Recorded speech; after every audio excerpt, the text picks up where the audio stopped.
I am here with Jake Busey right now, star of such films as The Frightners, Starship Troopers, The Hitcher 2. Jake, thank you very much for being here with us. I appreciate it. Thanks for having me. And if you could tell me a little bit, first of all, like especially like I was just telling you before we started here, Starship Troopers being one of my favorite films. I'm a huge fan of Paul Verhoeven's sci-fi projects, especially. What was it like working with that guy? I know he's really loud.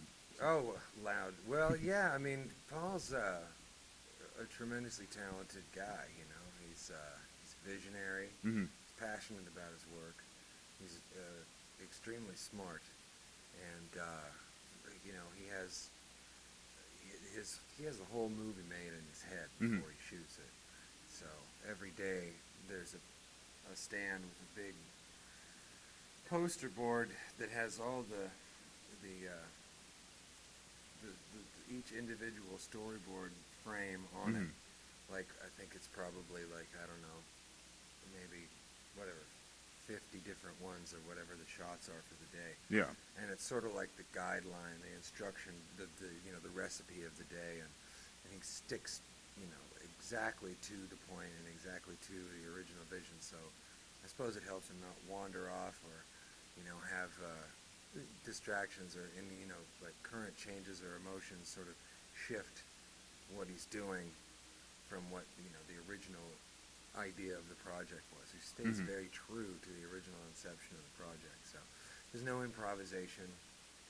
There's nothing that diverges from the script whatsoever. So he's very steadfast with that. So.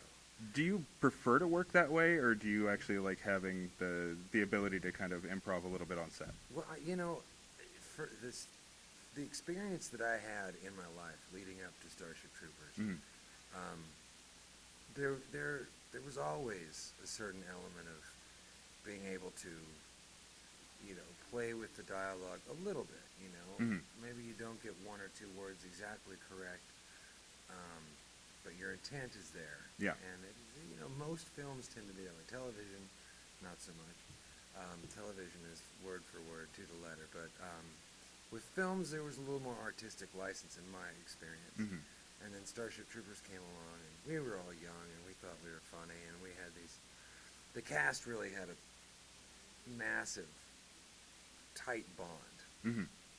And within that tight bond of people, within that group, there was a lot of inside jokes, a lot of things, you know, just, you know, stuff that happened off the set or on the set or whatever, you know, during our experience. We built these experiences together and then had references to them, and some were funny to us and some weren't. You know, thank God most of them didn't wind up in the movie, you know, because there was a lot of people that were throwing things in or improv in their lines, and it was like, oh, so-and-so, you know, snuck that one in. We were all getting a laugh. But they didn't wind up making it to the screen. And the only improv line that made it to the screen that I can remember is there's a line where Matt Levin is in the shower, and he's asking everybody what their goal is. And he's sort of leading this conversation of, you know, what do you want to do? What do you want to do? And, you know, everyone has their answers. Somebody, you know, gets upset or has a defensive response, you know. I think it might be Casper. He says, like, what do you care anyway? Or something. Yeah. Because someone makes fun of him. And then Matt, his response, he says, what, I'm the bad guy?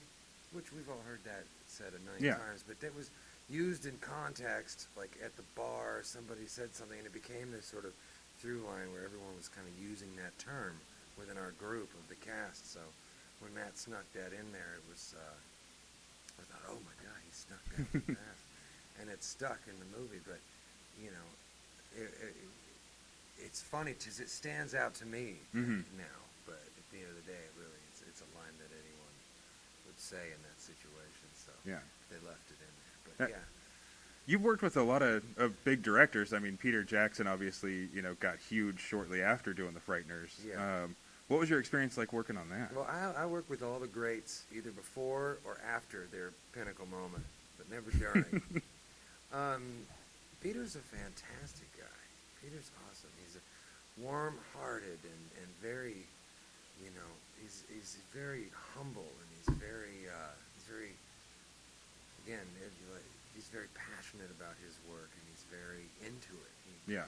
He was, it's like he became the movie. It was like you were making this film, and then when he would come and talk to you about what he wanted you to do with the scene, right, or where the scene was going, he'd give you like this synopsis of like everything that was happening, and so here's what you're doing within that synopsis, and he, it was like he was the movie, and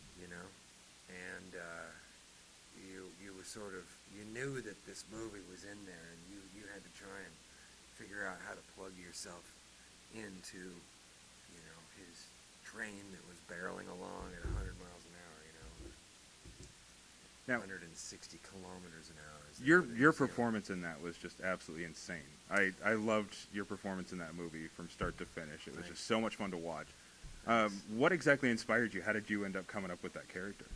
I really don't know. I mean, I kind of always, when people say that to me, I always go back to the audition in my head, and I just,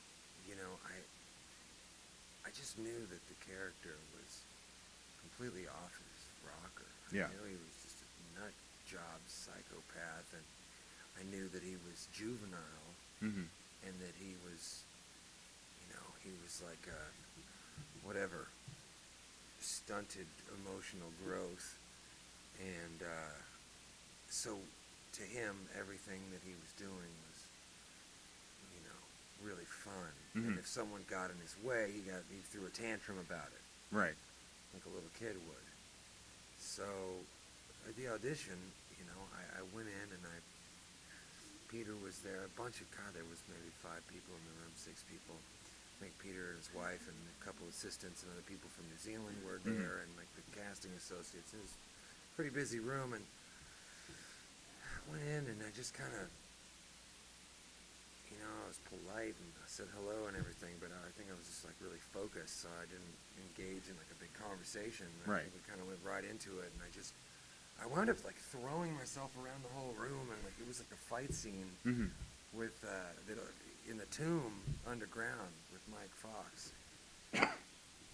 But in a casting office with just a chair and a wall, I mean, I was like careening all around the room and knocking things over, and wound up like scrunched in a ball in the corner, and like seething around, doing all this stuff, and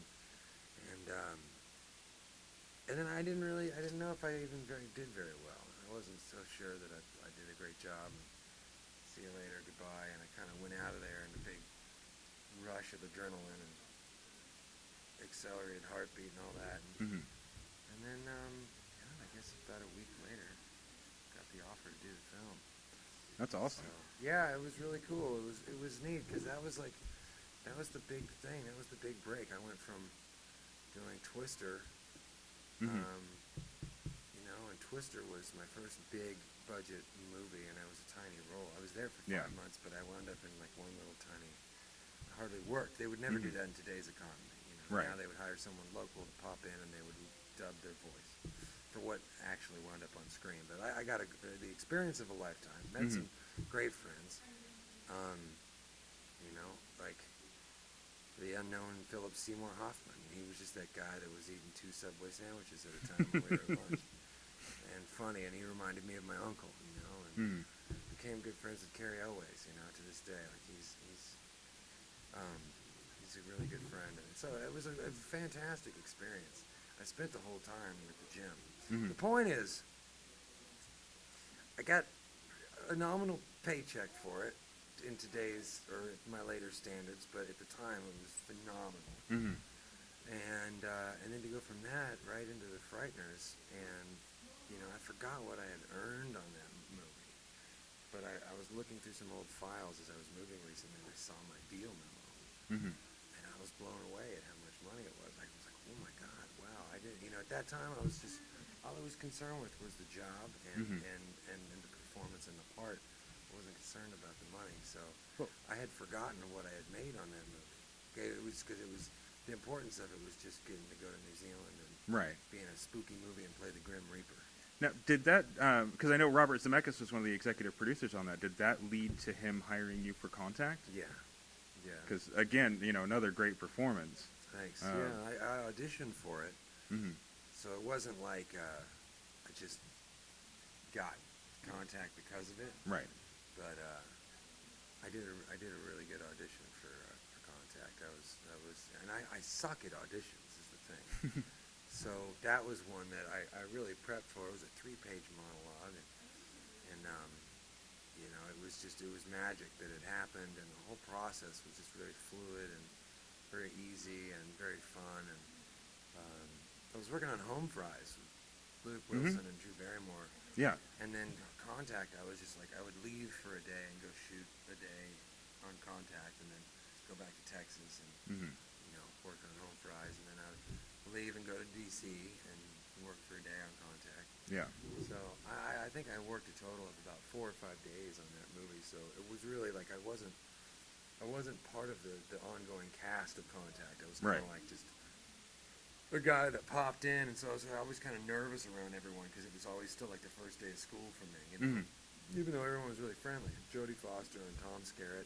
Yeah. I spent a lot of time with them, and never really got to know McConaughey. He was kind of in his own, like, I'm a movie star kind of world. So, Right. like, he had his own zone and his own thing and, like, whatever.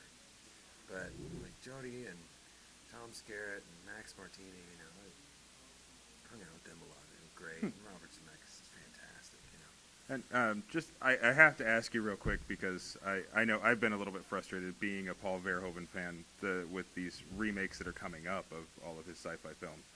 Have you heard anything about this new version of Starship Troopers, and how do you feel about that? I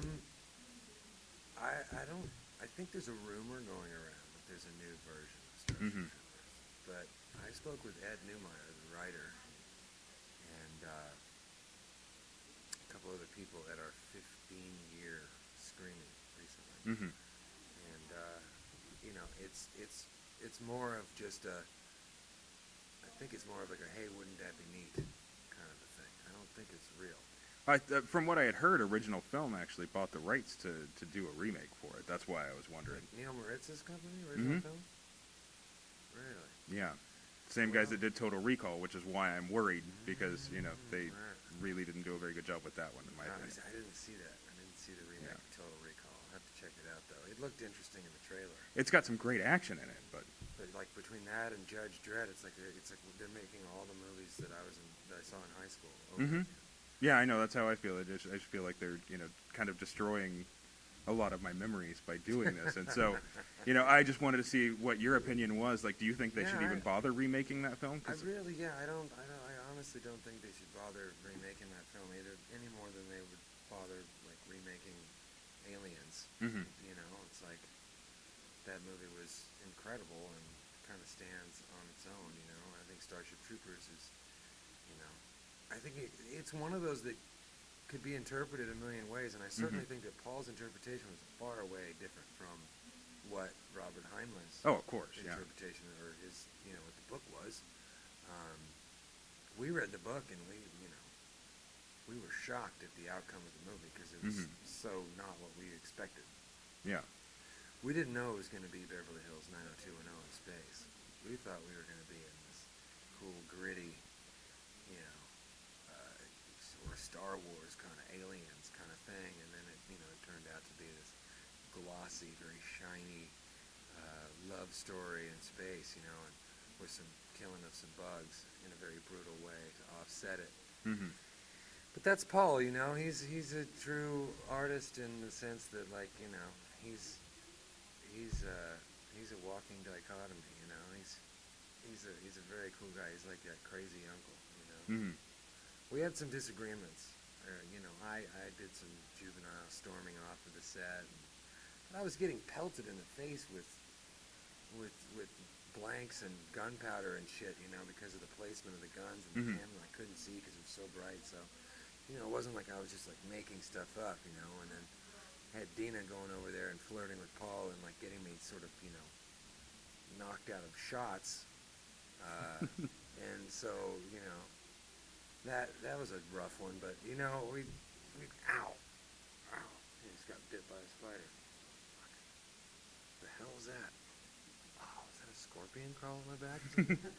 I don't think there was anything there. It might have just been. Oh. Wow. That hurt. Oh well, if I drop dead in 30 seconds, you'll know why.